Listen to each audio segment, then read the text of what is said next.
What do you do when your own wife hands you divorce papers in front of your coworkers at your retirement party and your grown children clap for her like she just gave a great speech?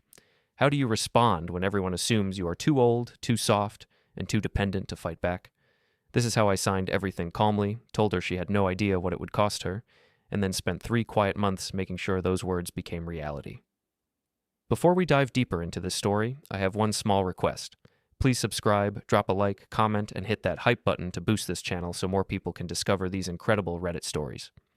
My name is Henry, and if you asked most people at my work who I am, they would probably say I am the quiet man in maintenance who keeps the old plant from falling apart. At home, if you asked my wife and my grown children the same question, they would probably say I am the one who pays the bills and stands in the way of more exciting things. I do not say this with anger in my voice. I say it like I describe a machine, how it runs, where it shakes, and when it finally starts to crack. My mornings begin the same way they have for years. I stand alone in our kitchen before sunrise, making coffee in the old machine I fixed 3 times already because I do not like to throw things out when they can still be repaired. The house is quiet except for the small hum of the fridge and the ticking clock on the wall. I spread the newspaper out on the table, not so much to read every word, but to feel like the world still has some order printed in black and white. Next to the paper, I lay out the utility bills and a small notebook where I keep track of dates and payments. It is my own habit, one I learned from my father, who taught me that what you do not track, you eventually lose. While I check the numbers, I hear Marina's slippers on the hallway floor. She comes into the kitchen in her robe, not to sit and drink coffee with me, but to open the fridge, take a look, and start talking before her eyes are fully awake. She usually starts with something small, like how the price of food has gone up again, and then she moves to how everything is more expensive, and then finally she reaches the part about my retirement, and how my pension had better be big enough to keep her comfortable. She tells me, half laughing, that she does not want to feel like she is married to a man who worked all his life just to give her a tiny old man's pension. She says I should have aimed higher. I listen and stir my coffee. I could remind her of all the years I took extra shifts to pay for our house, for our children's schools, for their hobbies and braces, and all the emergencies that came without warning. I could remind her of the nights I slept on a cot in the plant during winter storms so I could restart the machines if the power failed. But we have had those conversations, and they always end with the same result. She calls me dramatic and says that I chose this life, so I should stop asking for thanks. So I stay quiet and simply tell her that the pension will be enough for us to live. Maybe not like kings, but like people who always pay their bills on time. She sighs and answers that living like people who always pay their bills on time is not her dream. She says that after all these years with me, she deserves more than that. She dries a cup, leaves it on the counter, and tells me she hopes I will not become a piece of old furniture in the living room once I stop working, because she is not ready to spend every day looking at me sitting in the same chair. She laughs when she says this, but it does not feel like a joke anymore. A few days later, we have a small family barbecue in our backyard, to celebrate that my retirement date is finally set. The grill is old, but still solid, like me, and I stand over it with my usual patience, turning the meat, watching the flames. Marina sits at the table with our son, Alex, and our daughter, Nadia, and their partners. They are all dressed nicely, looking like a picture of a happy modern family. I can hear them talking while I work at the grill, not every word, but enough. Marina raises her glass and says loudly that soon she will have her own retiree at home, and everyone laughs. She tells them she will finally have someone to send to the store every day and someone to fix every little thing, and that the plant will have to learn to break down without me because I will be busy changing light bulbs for her. Alex jokes that I will finally be useful and that I can be the unpaid babysitter when he has children, because retired people should contribute. Nadia adds that maybe I will at last learn how to use online banking and not ask her for help like a village grandpa. They all laugh again and look over at me like they are watching a character in a comedy show. I smile in their direction and wave the tongs. It is easier than explaining that the joke hurts. While we eat, the topic of money comes up, as it always does. Alex asks in a loud, open way if I already know whether my pension will come as a monthly payment or if I can choose a lump sum. He says that a lump sum would be better for the family, because then we could invest it into his business and make it grow, instead of letting the money rot slowly in some government system. Marina nods and tells me that he has a point, that I should not be selfish at this stage of life, and that if I think about the future of the family, I will not cling to old-fashioned ideas about retirement. Nadia comments that if the money sits only in my name, it does not help anyone after I die. She says this between bites, as if she is commenting on the weather. I remind them that it is my pension from my years of work, and that I plan to make a thoughtful decision after speaking with the company and maybe an expert. Alex rolls his eyes and laughs, telling his partner that I have always needed 3 months to decide anything, even something simple like buying a new phone. Marina joins him, saying that this is why I stayed a maintenance man instead of becoming a manager. I do not answer. The words pile up inside me like tools left on a bench. A few days after the barbecue, I am in the plant break room during lunch. The break room is not pretty, but it is familiar. Old chairs, a microwave that rattles, a vending machine that keeps taking coins. One of my younger coworkers shows me a short video on his phone.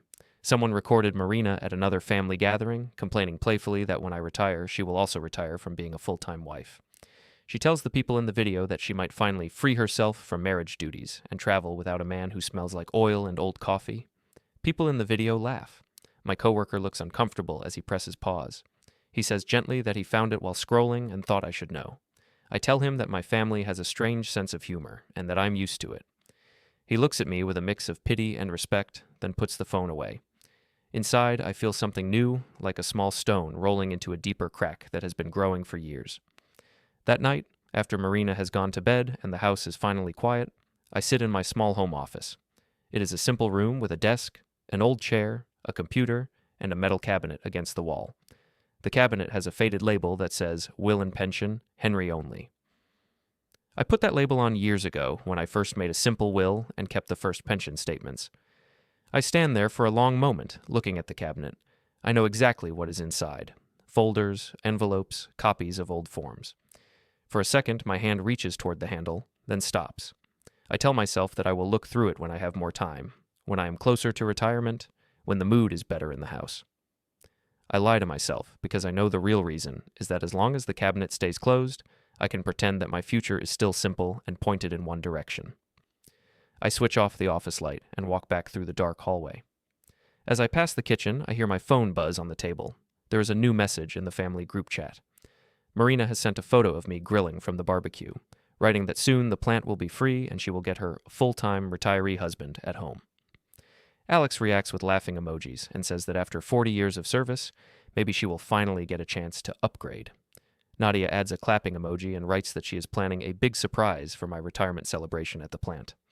Several cousins and relatives respond with excitement, saying that they cannot wait to see what she does. I stand there, looking at the glowing screen in the quiet kitchen, and I understand that the laughter has moved from the backyard into a public stage. The jokes are not small anymore. They are becoming part of the story my own family tells about me to everyone else. I put the phone down, sit at the old wooden chair, and fold my hands together. Somewhere behind me, in the dark office, the cabinet with my name and the word pension waits silently, like a closed door I will have to open sooner than I wanted. After that night in the kitchen, with the glowing screen and the jokes about upgrades, I lay in bed next to Marina and did not sleep for a long time. I listened to her breathing and thought about the long road between the young woman I married and the woman who now treated my retirement like a punchline. In the dark, I let my mind walk backwards through the years, like moving down a long corridor where the lights turn on one by one. When I first started at the plant, I was in my 20s and the machines were new. I was not the quiet old man in maintenance then. I was the one who volunteered for night shifts and winter shifts and holiday shifts because they paid a little more, and because I did not yet have a family waiting at home. I met Marina when I was still learning every inch of the factory floor. She worked in a shop near the plant and came in sometimes with deliveries. Back then, she said she liked that I worked with my hands and solved real problems. She told her friends that I was solid and that solid was better than flashy. We lived in a small rented apartment at first. I remember how proud she looked when I brought home my first larger paycheck after overtime. She said we would build something stable together. I believed her, and I believed that hard work always turned into respect if you kept doing it long enough. Then the children came, first Alex, then Nadia. Money became tighter, and the plant became more of a second home to me than our actual apartment. When a machine broke at 2 a.m, they called me, and I went. I missed school plays and birthdays more than I wanted, but when I did make it to those events, I stood at the back with grease still under my nails and watched my children on stage, feeling like my work meant something. Marina liked to tell people that I was a good provider. She used that word a lot in those days. She said I always made sure there was food, that the rent was paid, that the children had new shoes. Somewhere along the way, that word turned from a compliment into a job title I could not resign from. As the plant aged, so did I. New technology came in, younger workers came in, I stayed. I learned the new systems, trained the new guys, kept the old machines running alongside the new ones. At home, however, the story was different. Marina's tone toward me changed slowly, so slowly that I did not notice the first steps. It started with jokes about how I smelled like oil, then jokes about how I was married to the machines, then comments about how she raised the children mostly alone because I was always at work. When Alex wanted to start his business, it was obvious to everyone that the person who would put up the safety net would be me. I had savings then, not huge, but built from years of extra shifts and careful spending. Marina said that a good father invested in his son's future. She did not ask whether I felt ready to risk so much. She spoke as if the decision was already made and just needed my signature. I went with Alex to the bank. I sat with him in the office as the banker explained the loan, the conditions, the guarantor part. The paper said that if the business could not pay, the guarantor would. Alex was excited, full of plans. He said his shop would grow fast and that he would be paying me back in no time. I looked at the paper and thought about all the nights I had spent fixing machines instead of sleeping next to my wife. I signed anyway. Back then, I still believed that giving would naturally create respect. Years later, when I visited Alex at his business, the atmosphere felt different. The shelves looked less full, the mood less hopeful. He talked loudly about new strategies, but whenever I asked simple questions about numbers, he brushed them aside. When I tried to remind him of the loan and my name on it, he said there was no point in counting, because the money was in the family and would come back in some form.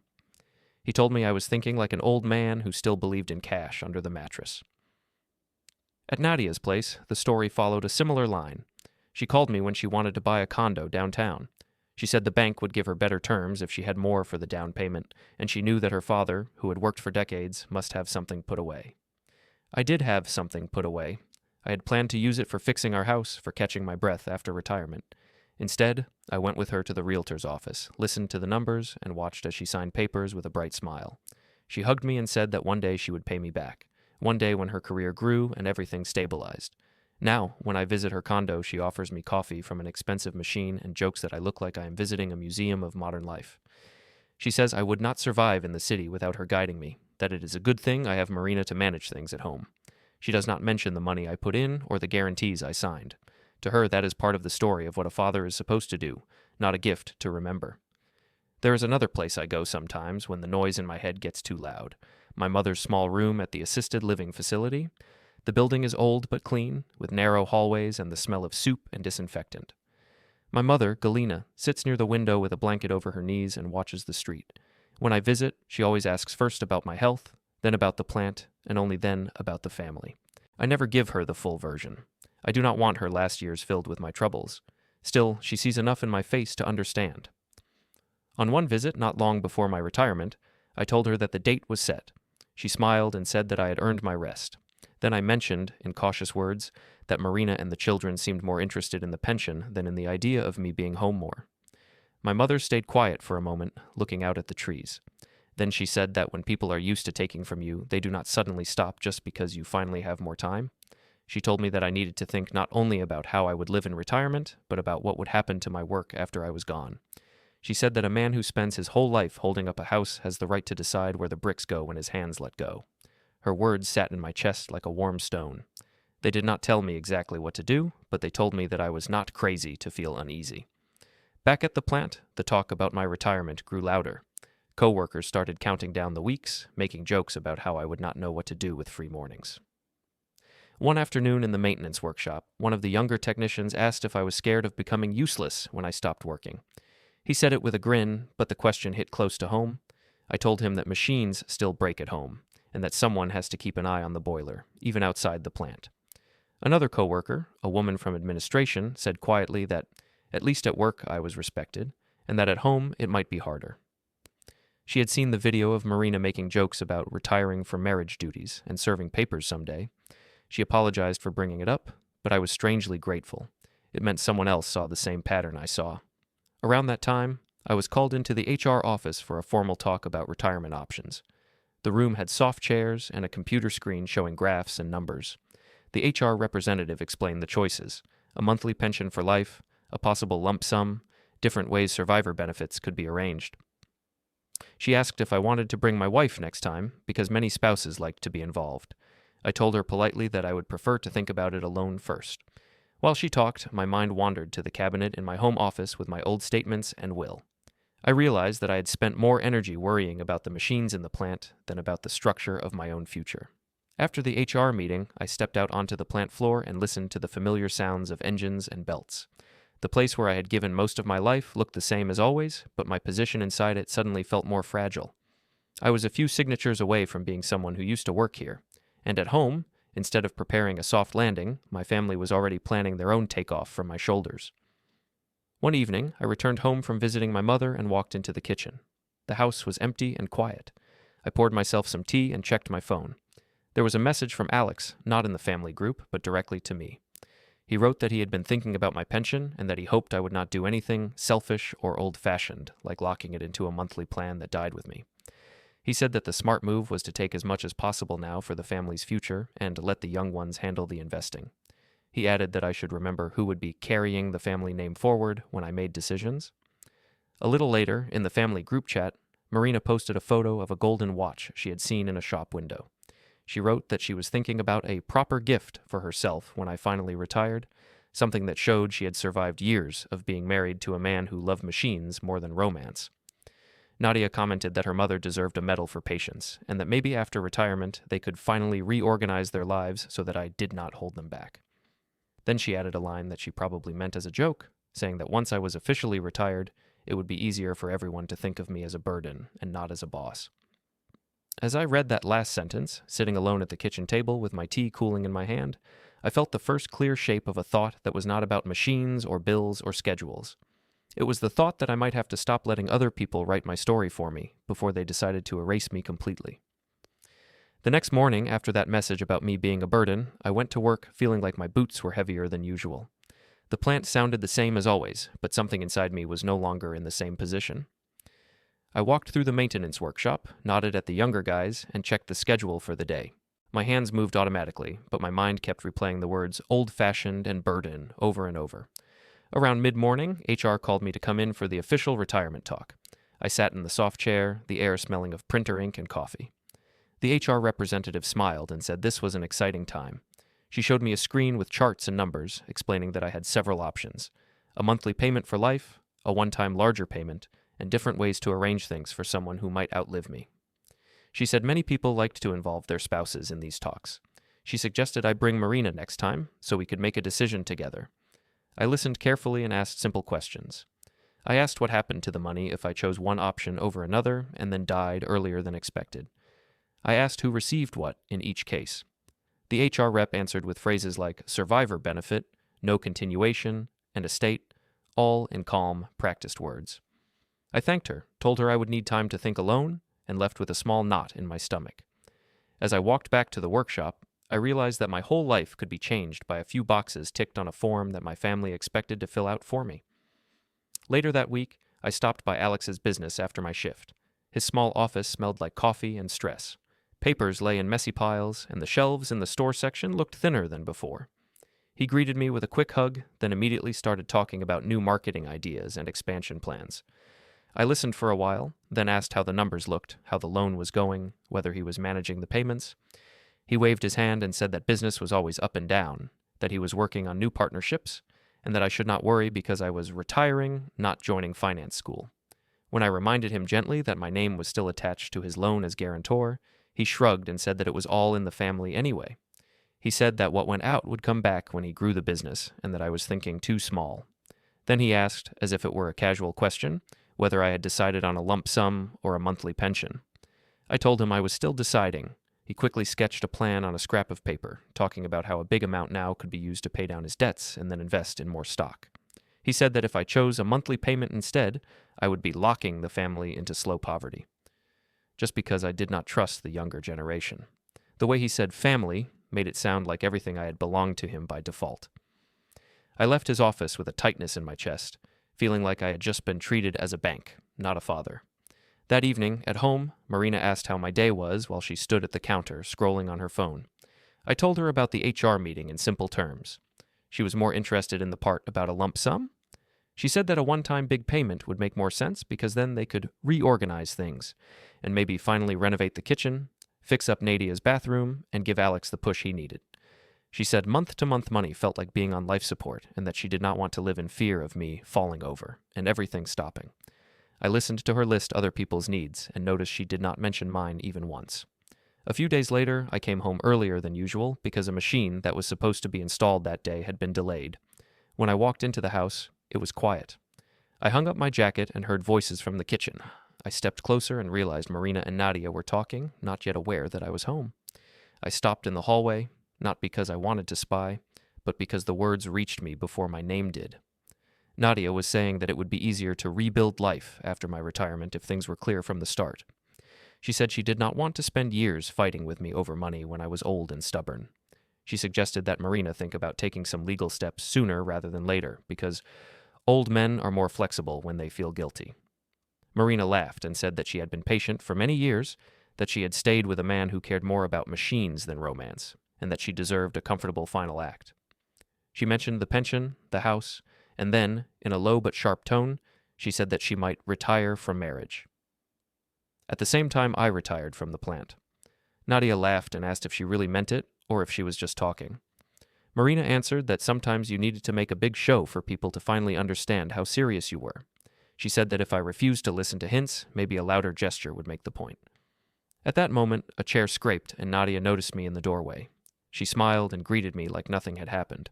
Marina turned, surprised, then quickly changed the subject to dinner plans.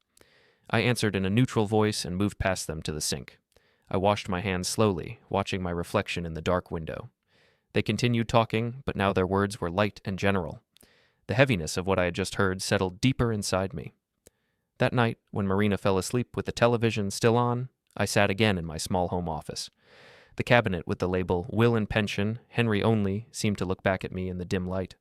This time, instead of just staring at it and walking away, I pulled out my chair and sat at the desk. I did not open the cabinet, but I opened my phone.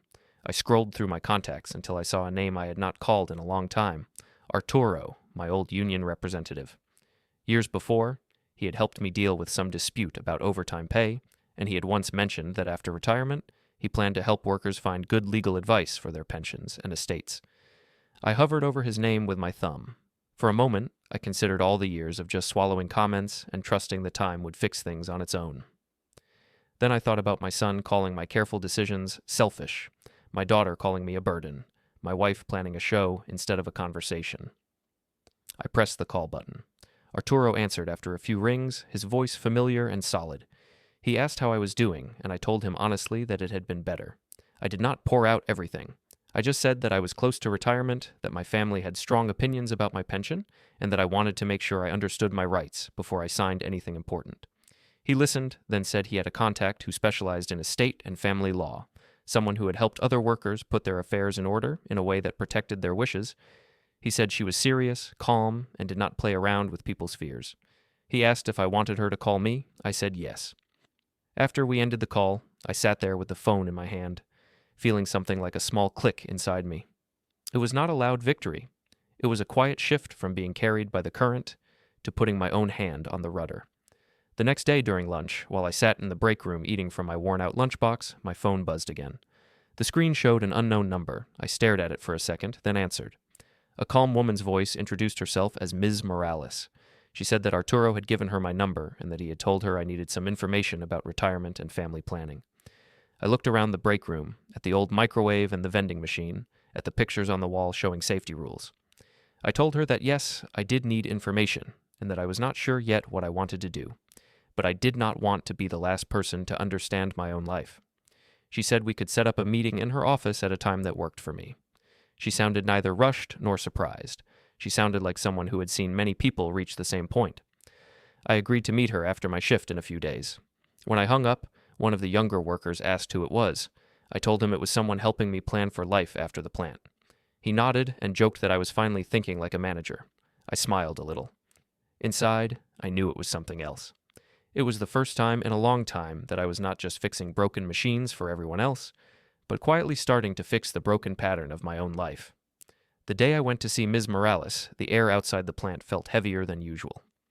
My shift ended. I washed my hands in the locker room sink, changed into a clean shirt I had folded in my locker, and walked out past the security gate like any other evening. But instead of heading to the bus stop, I turned toward the tram that went into the city center. Her office was in an old building with a glass door and a row of small metal plaques listing different businesses. I rang the bell next to her name and climbed the stairs slowly, feeling like I was walking toward a test I had not completely prepared for. Inside, the waiting area was simple: a few chairs, a plant that looked healthier than most plants in offices, a table with magazines. There were no dramatic paintings, no signs promising miracles. When she came out to greet me, she was exactly how Arturo described her: calm face, clear eyes, a handshake that neither crushed nor floated. She led me into a small office with a window over the street. Papers were stacked neatly on her desk, and there was a single framed photo of what looked like her family on the shelf. She asked me to tell her why I had come. I spoke slowly, starting with the facts I knew how to say. I told her how long I had worked at the plant, that I was close to retirement, that I had a wife and 2 grown children. I told her that my wife and children were very interested in my pension and in what would happen to the house and savings. I told her that most of their sentences started with "for the family," but ended with plans that had very little to do with me. I did not repeat every ugly joke. I gave her the structure, not every sting. She listened without interrupting, sometimes writing short notes on a pad. When I finished, she asked a few questions in a quiet voice. She asked who bought the house and when. She asked whose name was on the official papers. She asked if there were any loans that still listed me as a guarantor. She asked about the children's ages, their jobs, and whether there were grandchildren yet. She also asked if my mother was still alive. I answered everything as clearly as I could.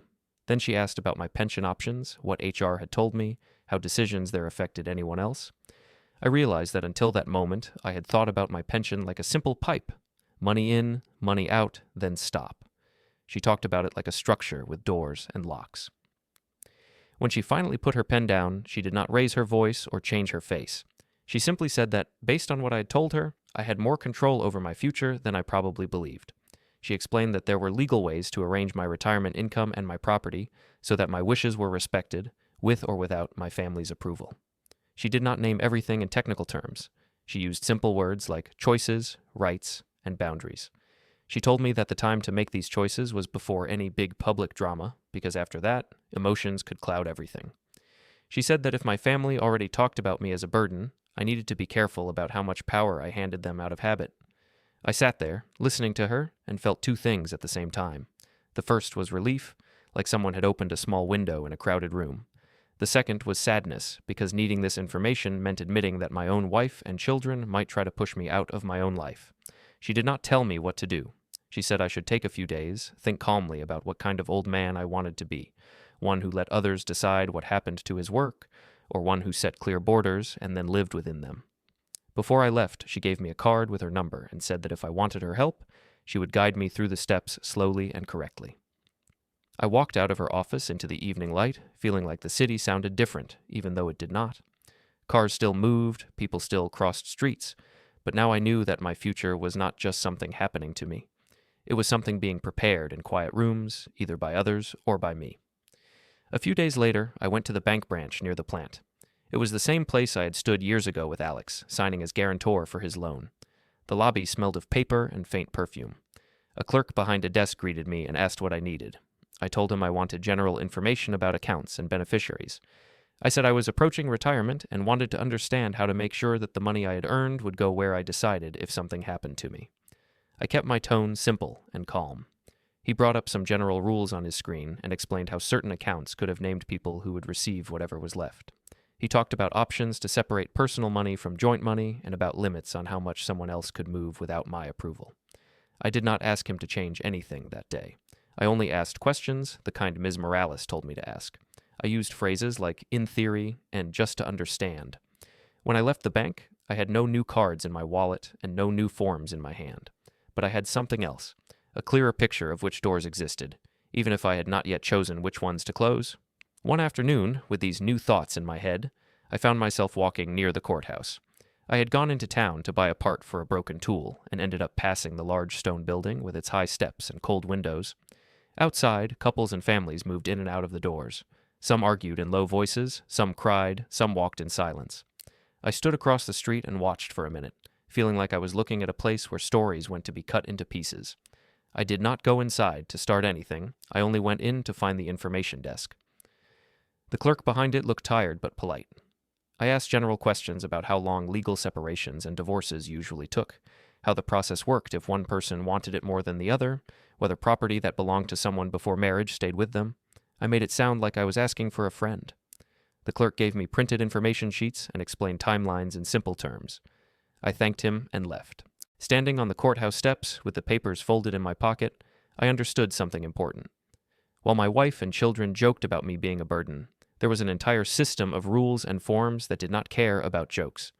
It cared about dates, names, and signatures. Back at the plant, life moved forward toward my retirement date like a conveyor belt. People started talking louder about plans for my last day. There were whispers about a celebration, about speeches, about surprises. In the break room, some coworkers teased me about finally escaping the machines. Others, older ones, clapped me on the back and told me to enjoy peace while I still had knees. One afternoon, Arturo sat across from me at a table in the union hall. Old posters about safety and workers' rights hung on the walls. He leaned forward and asked how the meeting with Ms. Morales had gone. I told him it had given me a clearer head. I did not share every detail, just that I now understood that I was allowed to protect my work and property without asking for permission from people who only saw me as a wallet. He nodded slowly and said that many men in my position waited too long to learn that lesson. Meanwhile, Marina was busy in her own way. At home, she spoke often about the big day. She called it my graduation from the plant and her graduation from being married to a workaholic. She spent time on the phone with HR and with relatives, planning who would come, what food would be served, what songs would play. She told me that she had prepared something special for the event. She said it with a smile that did not reach her eyes. Nadia joked about preparing a slideshow that would show everyone how I looked when I still had hair. Alex laughed and said he hoped the plant would have a strong bar, because he wanted to toast not only my retirement, but also the beginning of a new chapter, for the whole family. They said these things in front of me as if I were a guest at my own life. I responded with small smiles and neutral words. I did not mention Ms. Morales, the bank, or the courthouse. I did not talk about the cabinet in my office or the late-night calls with Arturo. Let them think I was only thinking about fishing and naps. At night, when the house was quiet, I sometimes stood in the doorway of my home office and looked at the cabinet again.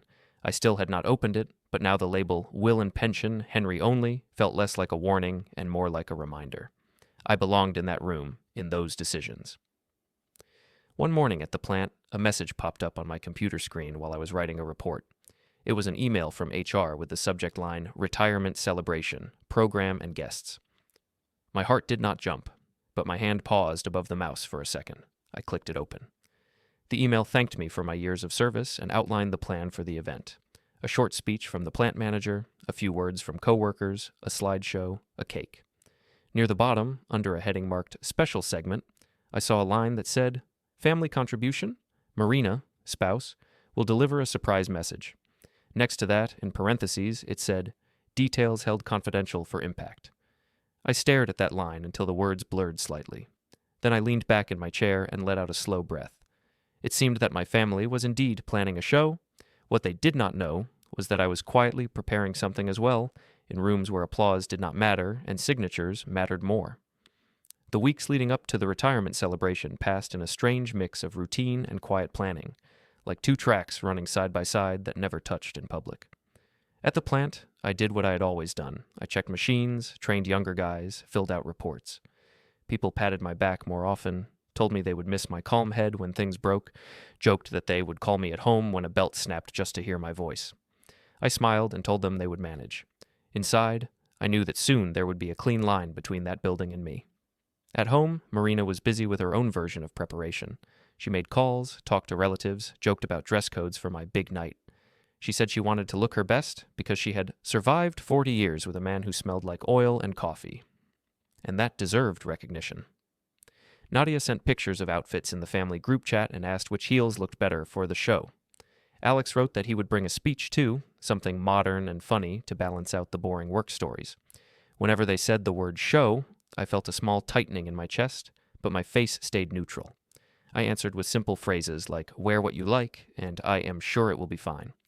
I did not fight for a different script. I was writing my own in a quieter place. A few days before the celebration, I met Ms. Morales again.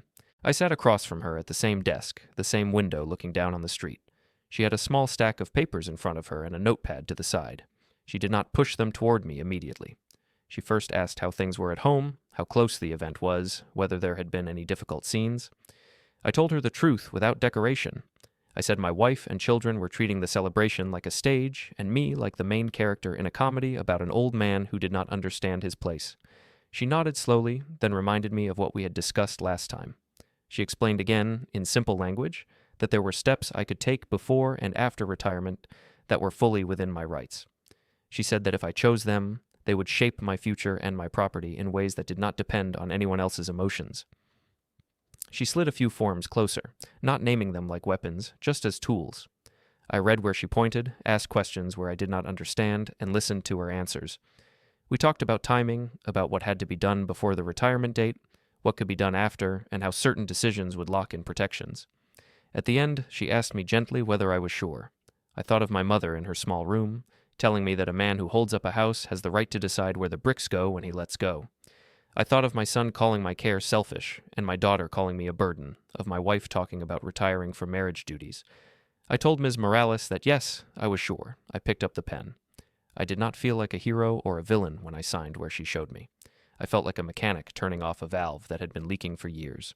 She collected the papers calmly, said she would handle the rest in the right order, and told me again that when the time came, I would need to stay composed, because people who lost their imagined control often raised their voices.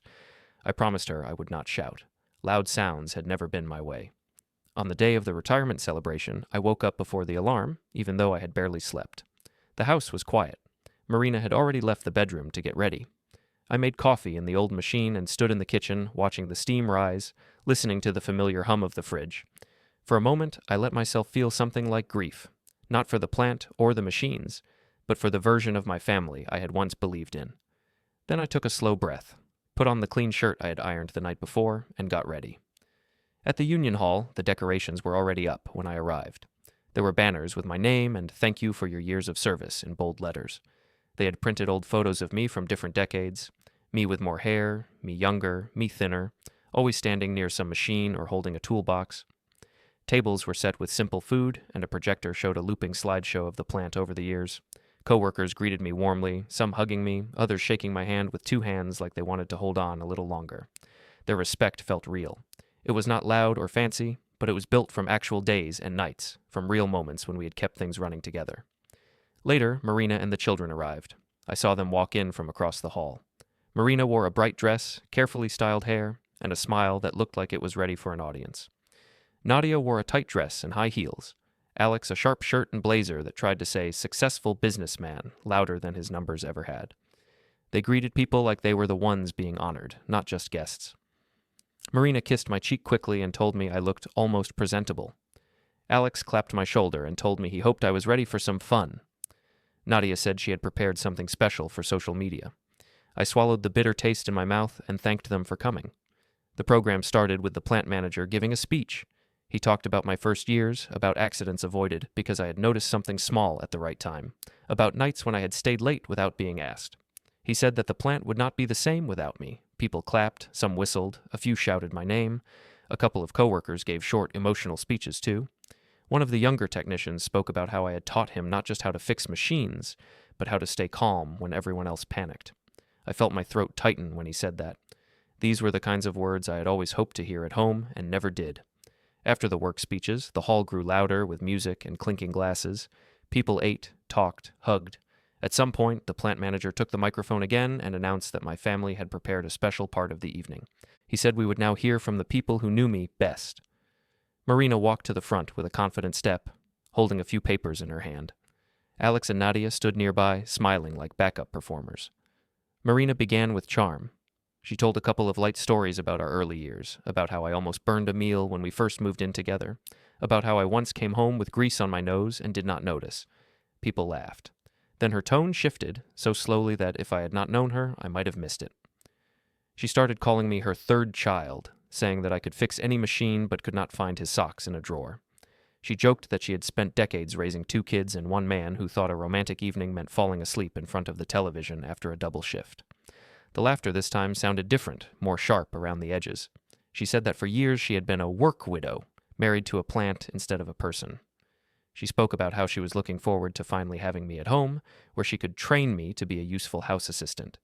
Some people laughed, some looked uncomfortable. My coworkers exchanged looks. I stood near the front row, hands folded, face calm. Then she did the thing I had known, deep down, that she might do. She held up the papers in her hand and said, in a bright voice, that after so many years of watching me retire in stages from different parts of life, she had decided that it was time for her to retire from something too. She paused for effect, letting the room grow quiet.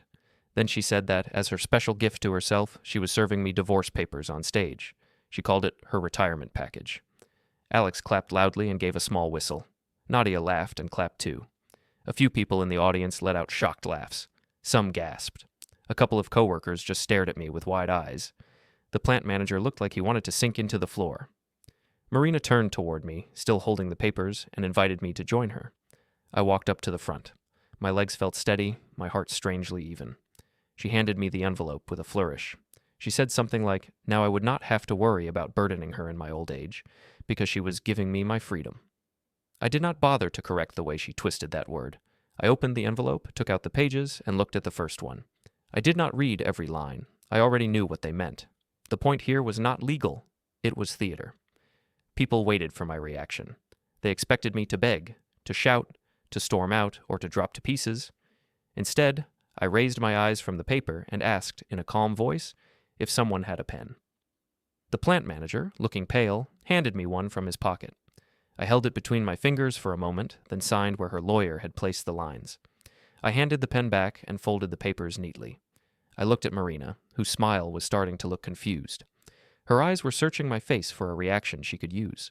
I gave her none. In a voice that carried clearly through the microphone without being loud, I said, "You have no idea what this will cost you." The room fell very still for a heartbeat. Then there was a mix of nervous laughter, whispering, and the scraping of chairs. Marina tried to laugh it off, saying I was being dramatic and that we would work out the details. I stepped away from the microphone and walked back to my seat.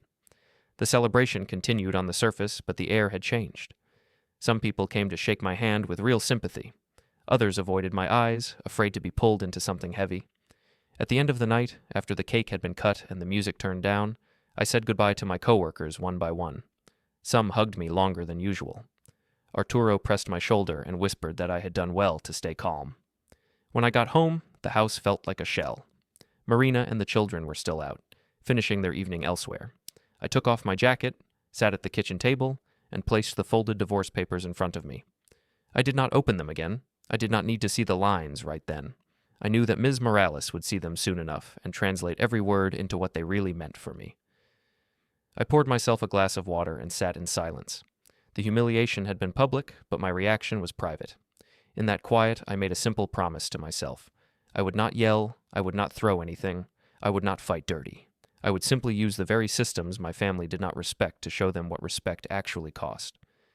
3 months later, I stood in an elevator, watching the floor numbers climb toward the top of the building where Ms. Morales' firm had a larger conference room. I was wearing a clean shirt and my old work shoes, the ones that had carried me through years on the plant floor. When the doors opened, I stepped into a quiet corridor. The walls were neutral, the carpet soft. At the far end, a door stood slightly open. As I walked toward it, I heard familiar voices through the gap. Marina's sharp tone, Alex's restless energy, Nadia's thin laugh. They sounded relaxed, almost excited, as if they were about to hear good news. I reached for the conference room door handle, feeling the smooth metal under my fingers, and pushed it open. When I pushed the conference room door open, the first thing I saw was Marina sitting at one side of the long table, legs crossed, one hand around a bottle of water like she was in some talk show. Alex sat next to her, jacket hung on the back of his chair, phone in hand, eyes bright. Nadia sat on the other side of Marina, scrolling her screen, her expensive bracelet catching the light. They all turned their heads when I stepped in. For a heartbeat, none of them spoke. Then Marina gave me a smile that looked like it had been practiced in the mirror. She said that they were glad I was finally here so we could sort things out like adults and make sure nobody gets hurt. Alex added that everyone just wanted what was fair. Nadia said that this whole situation had been hard on their mother and that she hoped we could close it in a civilized way. I nodded, took the chair opposite them, and folded my hands on the table. At the head of the table sat Ms. Morales, her folder closed in front of her, pen resting on top. She greeted everyone politely and said she appreciated us coming. She explained in a calm voice that the divorce proceedings started by Marina at the retirement party had now run their course. She said that today was about clarifying what that meant in practice, where each person stood, what had already been done, and what would happen next. Marina leaned forward slightly and said she wanted to be sure that after spending her life with me, she would not be left with nothing. Alex nodded eagerly, saying that after all my years of work, the family deserved some security. Nadia added that she just wanted clarity, especially about the house and the pension. Ms. Morales opened her folder. I watched her movements like I used to watch a machine starting up after repair. She did not rush. She took out a thin stack of papers and placed them neatly in front of her. Then she began, not with apologies or drama, but with the same tone she had used when explaining things to me alone. She stated that the divorce decree was now final. There were no more if or maybe lines. Marina was no longer my wife in the eyes of the law. Marina's lips tightened for a second, as if she had not fully processed that her own gesture on that stage had gone all the way through. Ms. Morales then moved to the first main point, the house. She explained that, according to the title and the records, the property had been purchased by me alone before my marriage to Marina. She said that while Marina had lived there for many years, the legal ownership had remained in my name. Marina started to interrupt, saying that a marriage of so many years surely made the house the family home, and that she could not just be pushed out. Ms. Morales held up a hand gently and said that she understood the feeling, but the documents were clear. Then she added the part that they did not know. She said that 3 months ago, after careful consultation, I had placed the house into an irrevocable trust. The terms of that trust named specific beneficiaries for the future: any grandchildren and a small education and worker support fund connected to the plant, with my former apprentice Karim as a neutral trustee. She explained that, under this structure, Marina had no ownership of the house and no future claim on it in divorce. Marina stared at her, then at me, as if she had misheard. She asked if this meant she had nothing. Ms. Morales answered that it meant she had no legal right to the house itself.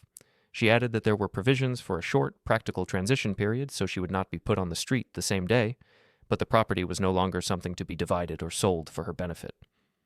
Alex shifted in his chair, anger flickering in his eyes. He said this did not sound like what a real family man would do. Nadia's face went pale as she asked if that meant the house would never be theirs either. Ms. Morales answered calmly that the trust named future grandchildren and the fund, not adult children, as primary beneficiaries. She said that any support for Alex and Nadia would come from other places, if at all, not from a forced sale of the house. Then she turned to the subject of the pension. She explained that, before finalizing the divorce, I had chosen a specific payout option for my plant's plan. She said that I had selected a single-life pension with no survivor benefits. That meant that the payments were tied solely to my lifetime and would stop when I did. There would be no remaining pension stream for an ex-spouse or adult children. Marina blinked several times, as if the words could be pushed away by force of denial. She said that she had counted on some kind of survivor benefit, that it was understood she would be protected as the wife who stood by me. Ms. Morales cleared her throat and reminded her that she had started the divorce herself in a public way. She said that once those papers were served and accepted, the law treated us as two separate people, not as one financial unit. She said that the plan rules allowed me to choose a form of pension that did not include her, and that I had done so before the divorce became final, when it was still fully my right. Alex muttered that this was selfish and short-sighted. He said that a lump sum would have helped the family, that I was choosing a slow trickle just to keep control. Ms. Morales responded that a lump sum would also have been subject to division and debts. She did not comment on his business directly. She simply said that the option chosen meant that no large pot of money existed for anyone to drain. She moved on to beneficiary designations. She explained that in the months following the party, I had changed the named beneficiaries on my life insurance, investment accounts, and certain savings. She said these now listed my mother's ongoing care, the grandchildren's education fund, and the plant worker scholarship as primary recipients. Alex leaned forward as she spoke, eyes scanning the summary page in front of him, searching for his name. Nadia did the same. Ms. Morales said that both children were still mentioned, but only for modest, symbolic fixed sums rather than the full balances. Marina's name was not on the list at all. Marina's voice rose as she asked how it was possible that after everything she had put up with, she was completely cut off. Ms. Morales answered that, legally, I had no obligation to leave her anything once she chose divorce and once certain periods had passed. She reminded them, in a calm tone, that the papers she had handed me at my retirement party had not been a performance for social media. They had been the first step in separating our lives. She said that while feelings could be debated, signatures could not. At this point, Alex slammed his palm lightly on the table and said that this felt like betrayal. He reminded me loudly of the money I had put into his business and the loan I had guaranteed. He said that cutting him out now would crush everything he had built. Ms. Morales turned a page and pointed to a paragraph. She explained that, in the same period, I had taken lawful steps to resign as voluntary guarantor where the bank allowed it and to close credit lines that had been tied to my personal accounts. She said the bank had accepted these changes and that Alex's business obligations now rested on his own name and assets. She did not say it with cruelty. She said it like she was reading the instructions on a machine. This part is attached, this part is not. Nadia spoke next, her voice shaking. She said that all she had ever asked for was some stability, and that she thought she could count on an inheritance to help with her own future. She mentioned the down payment on her condo, the times I had helped her. She asked if all of that meant nothing now. I looked at her and told her, in a steady voice, that those things had meant something when I did them. I said I had helped because I was a father, not because I was signing a contract to keep paying forever. I told her that the way she and her brother had clapped at the party had shown me exactly how they saw me. I said that I had not removed them completely, they still appeared in some lines, but I added that I had decided to direct the main weight of my life's work toward people and purposes that did not treat me as a joke at my own farewell. Marina turned her anger directly on me then. She said I was rewriting history, that she had stood by me all these years, that jokes were just jokes. She said that everyone had laughed at the party and that I was being oversensitive. I let her finish. Then I reminded her, slowly, of the exact moment when she had walked on stage, pulled out those papers, and served them to me in front of my coworkers, while our children applauded. I said that I had signed them calmly without throwing a scene, and that I told her then that she had no idea what it would cost. I told her that today was that cost, written in lines instead of applause. Ms. Morales closed her folder halfway, a sign that the main points had been covered. She said that, from this point forward, there were practical steps to follow. Marina would need to make arrangements to move out within a set time. There would be no claim on the house beyond that. The pension would be paid as chosen, to me alone, for as long as I lived. The named beneficiaries would remain as updated unless I decided otherwise. She said she understood that emotions were high, but the legal side was now settled. No amount of raised voices would change the signatures already in place. The room was quiet for a moment, except for the soft sound of Alex breathing harder and Nadia wiping under her eye with the back of her hand. Marina looked at me as if waiting for me to break, to apologize, to offer a compromise out of guilt. I had none left. I reached into my pocket and took out a single house key, the one I had carried on my ring for years. It was not my only copy. It was the one that had hung there like a symbol of everything I was supposed to hold up. I placed it on the table in front of Ms. Morales. I told her that this key was for her records if she ever needed to arrange visits or inventories, and that I no longer wished to live like my entire value was tied to that front door. I said that from now on, the house would exist inside the rules we had written, not inside the expectations of people who laughed while cutting me in half. Then I stood up slowly, the same way I stood up from a machine after finishing a repair. I thanked Ms. Morales for her help. I nodded to my children and to Marina, not with warmth and not with hate, just with the acknowledgement that we had reached the end of a line. Nobody moved to block the way, nobody clapped now. I walked to the door, opened it, and stepped into the hallway. Behind me, voices started to rise, questions thrown at Ms. Morales, protests about fairness and family. The heavy conference room door eased shut on its soft hinge, and their words turned into a muffled blur. In front of me, the corridor was quiet, the carpet absorbing my footsteps as I headed toward the elevator, leaving them sitting at the table with their applause turned into paper.